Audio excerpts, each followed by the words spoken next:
तो हेलो भाई, आज हम पढ़ेंगे हमारा अशोक एम्बलम के बारे में, जिसको हम अशोक स्तंभ में हिंदी में कहते हैं।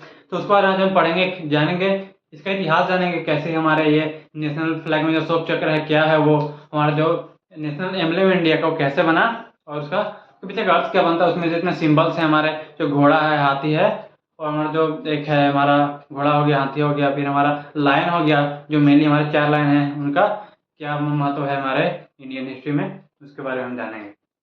तो जैसे कि हम जानते हैं, जो हमारा जो अशोक स्तंभ है, वो जानते हैं हमारा जो national state emblem of India है हमारा, जिसको हम नेशनल एम्बलम कर सकते हैं। उसके नीचे एक हमारा जो एक मोटो है, मतलब एक वाक्य है, जिसका मतलब अर्थ, मतलब ऐसा वाक्य है, सत्यमेव जयते, जिसका अर्थ होता है सत्य की हमेशा जीत होती है। तो आज हम इस टॉपिक को स्टार्ट करने वाले हैं, चलिए स्टार्ट करते हैं। तो जैसे जानेंगे अशोक एम्बलम, इसको अशोक एम्बलम क्यों कहा गया है, जैसे कि उसका कुछ तो रीजन होगा ना। तो अशोक का एम्बलम इसको इसलिए कहा गया है क्योंकि इसको अशोक, हमारा जो मौर्य एम्पायर थे अशोक, जिनका जिनका मतलब साम्राज्य था, इतिहास में सबसे बड़ा साम्राज्य है, भारत के इतिहास में सबसे बड़ा साम्राज्य। इससे बड़ा कोई आज तक एम्पायर बना ही नहीं भारत में, चाहे मुगल हो, चाहे दिल्ली सल्तनत हो, चाहे बहमानी हो गया, विजयनगर एम्पायर हो गया, इससे बड़ा एम्पायर आज तक इंडिया में नहीं बना है कभी। इन्हीं के टाइम पे सब चरम सीमा पे थी हमारे अशोक, जो हमारा जो था मौर्यन एम्पायर, इन्हीं के समय से एकदम पीक पे थी। तो इन्होंने एक, जैसे अशोक ने इसलिए बनाया था ताकि जो हमारा, जैसे हम जानते हैं कि कलिंग युद्ध के बाद अशोक का जो दिल पिघला था, उसके बाद इन्होंने ये बौद्ध धर्म अपना लिया था। तो बौद्ध धर्म अपनाया था, तो इन्होंने जो जो अशोक पिलर हैं, लाइन कैपिटल ऑफ अशोक, तो इन्होंने इसलिए बनवाया था ताकि जो बौद्ध धर्म का प्रचार है, धर्म का प्रचार कर सकें। तो इन्होंने जब ये बनाया तो उसके नीचे कुछ कुछ सिंबल्स ऐड किए, उस सिंबल्स का मतलब भी हम जानेंगे आज। तो सिंबल सेट किए, मतलब बौद्ध के रूप में वो सिंबल सेट किए उसको प्रचार करने के लिए। तो जैसे कि जो ये जो नेशनल एम्बलम है हमारा अशोक स्तंभ, तो इसका एक मॉडल मेरे पास भी है। तो ये मॉडल कुछ ऐसा दिखता है, ये हमारा अशोक स्तंभ।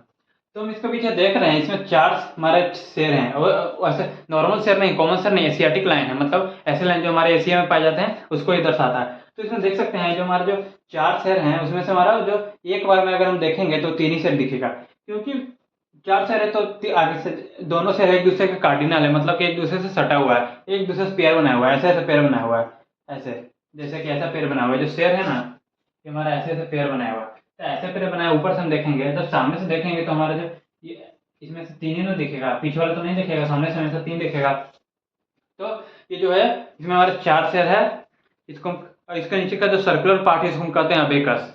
तो इसमें हमारे जो 4 जानवर हैं, हमारे जो हो गया, एक जानवर शेर है, एक बुल है हमारा, एक हॉर्स है, एक एलिफेंट है। तो इस तो मतलब अशोक एम्बलम जैसे कैसे, कहाँ से इसको लिया गया है, इसका एक्सकवेशन, मतलब कि अगर आर्कियोलॉजी, मतलब पुराने समय का है, जिसके पुराने एंशियंट हिस्ट्री का जितना जो सोर्सेज है सब मतलब आर्कियोलॉजी के द्वारा खोजा जाता है, मतलब एक्सकवेशन, जमीन से खुदाई करके। तो इसका जैसे खोज हुआ था, जैसे एक्सकवेशन हुआ था सारनाथ में, सारनाथ है हमारा यूपी में। तो उधर एक था, एक हमारा टेम्पल था, एक स्तूप था।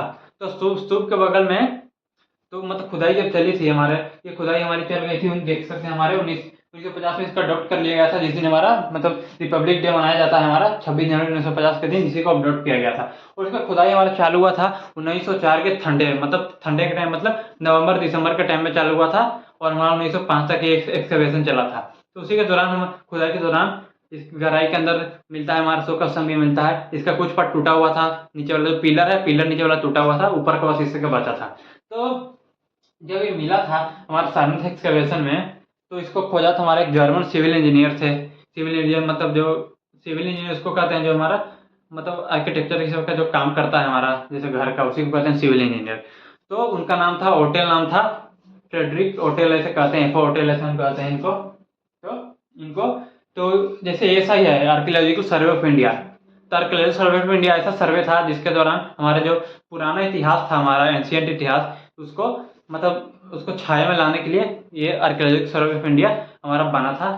तो उसके बाद क्या होता है, जो मतलब सर्वे चलता है हमारे इस पे 1904 से मत चलता है, किसके लीडर्स में चलता है, मैंने आपको बताया एफो होटल, जिसको हम फ्रेडरिक होटल इनका नाम था, उनके लीडरशिप में चलता है। जब चलता है तो यहाँ सारनाथ में जो खुदाई थी उसके दौरान ये हमारा मिल गया। तो मिला तो क्या होता है, हमारे जो 1950 के दौरान हमारे जो प्राइम मिनिस्टर थे हमारे जवाहरलाल नेहरू थे, जवाहरलाल नेहरू थे तो उन्होंने मतलब उनके लीडर्स में उनको जैसे कुछ मेंबर्स है उनको ये दिया गया था काम कि एक हमारा जब कॉन्स्टिट्यूशन बनेगा तो उसमें एक हमारा जो पूरे ऐसा हमको मतलब सिंबल चाहिए जो हमारे पूरे नेशन को मतलब कि दर्शाए। तो उसी के दौरान ये हमारा शोक स्तंभ है, इसको लिया गया। तो यहाँ तक जान गए कि हमारे सारनाथ एक्सकवेशन में मिला था। ये सही हमारे क्या आर्कियोलॉजिकल सर्वे ऑफ इंडिया, ये ऐसा मतलब एक सर्वे करता है आर्कियोलॉजिकल जो हमारा रिमेन्स है उस पर रिमेन्स मतलब अवशेष। तो उसमें जो हमारे जो इसमें देख सकते हैं हमारे 4 जो एशियाटिक लायन है, ये 4 तो ये हमारा ग्रीक स्टाइल में है। ये जो पूरा एम्बलम है ये हमारा ग्रीक स्टाइल में इसको माना जाता है। तो अशोक ने इन्होंने बनवाया था और 250 बीसी में धर्म का प्रचार करने के लिए इन्होंने बनवाया था। तो एक यहाँ से यहाँ तक हम ये समझ गए हैं जो हमारा 4 एशियाटिक लाइन है इसमें अबेकस पर है ना, ये सर्कुलर है, इसको अबेकस के ऊपर जो 4 एशियाटिक लाइन है वो हमारा दर्शाता है हमारा पावर हो गया, हमारा करेज हो गया, प्राइड और कॉन्फिडेंस। पावर मतलब शक्ति, करेज मतलब साहस, प्राइड मतलब गर्व और कॉन्फिडेंस मतलब आत्मविश्वास। ये हमारा ये 4 चीज दर्शाता है, 4 लाइन 4 चीज दर्शाता है। तो उसके बाद हमारा आता है बुल इस पे तो नहीं दिया हुआ है, बुल यहाँ रहता है नीचे। अब जब देखेंगे तो बीच में एक अशोक चक्र होगा, उसके नीचे जो बुल होगा उसके नीचे होगा हमारा सत्यमेव जयते लिखा हुआ रहता है। तो इसके नीचे जो बुल है वो बुल है हमारा हॉर्स हो गया, एलिफेंट हो गया, लायन हो गया। लायन हमारा इनलाइटनमेंट जलाता है, मतलब कि दर्शाता है इनलाइटनमेंट वो चीज होता है जैसे कि संसार के जितने सुख मोह माया दुख का कारण सबको अगर त्याग देना उसी को कहते हैं इनलाइटनमेंट। तो इनलाइटनमेंट हम समझ गए हैं। तो बुल है, इसमें जो बुल है हमारा वो बुल दर्शाता है हमारा हार्ड वर्क, कठिन परिश्रम, वो हमारा दर्शाता है बुल।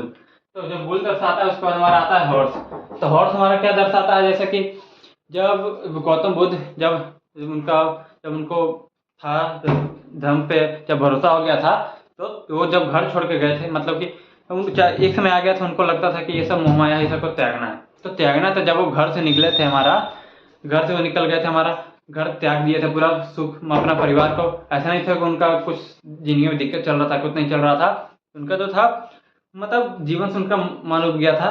इसलिए हम चलते हैं ज्ञान की खोज में। तो ज्ञान की खोज में वो जब निकलते हैं तो जो जिस घोड़े पे मतलब घोड़े पे निकलते हैं तो उसी घोड़े को दर्शाता है हमारा हॉर्स, जिसमें सिंबल होता है हॉर्स। तो लाइन समझ गए, हॉर्स समझ गए, बुल समझ गए। उसके बाद आता है एलिफेंट। तो एलिफेंट दर्शाता है हमारे गौतम बुद्ध का जब गर्भ अवस्था में थे, जब तो उनकी माँ जब उनके घर में आने वाले थे तो उससे पहले उनकी माँ ने एक सपना देखा था कि जो हमारा जो उन्होंने एक उजला एलिफेंट देखा था। उजला एलिफेंट का महत्व बहुत ज़्यादा है हमारा बौद्ध धर्म में। जैसे भारत में हमारा जो इसका गायब माता को शुभ माना जाता है, बौद्ध धर्म में हमारा उजला जो हमारा एलिफेंट है उसको हमारा बहुत शुभ माना जाता है। तो उन्होंने वो सपना में वो देखा था वो चीज़। तो जब सपना में उन्होंने चीज़ देखा था तो उसी से वो एलिफेंट है प्रचलित हुआ। आगे चलकर गौतम बुद्ध जब घर में आने वाले थे उससे पहले ये सपना देखा था। तो उसी से हमारा जो एलिफेंट है हमारा वही दर्शाता है गौतम बुद्ध का कंसेप्शन होता है हमारा गर्भावस्था। तो ये जो हमारा जो ये कहाँ से लिया गया अशोक एम्बलम, तो सारनाथ में हमारा जो एक्सकवेशन हुआ था, खुदाई हुआ था, उसे ही हमारा लिया गया था, अशोक स्तंभों से उठाया गया। तो इसमें 24 चक्र होते हैं जिसको हम धर्म चक्र कहते हैं। 24 मतलब रेखा है उसके अंदर 24 चक्र है। ये चक्र है ना, इसके अंदर जो इसमें जो लतड़ियाँ देख रही हैं 24 है। तो इसी को हम कहते हैं धर्म चक्र। तो भाई आज के लिए इतना ही, धन्यवाद।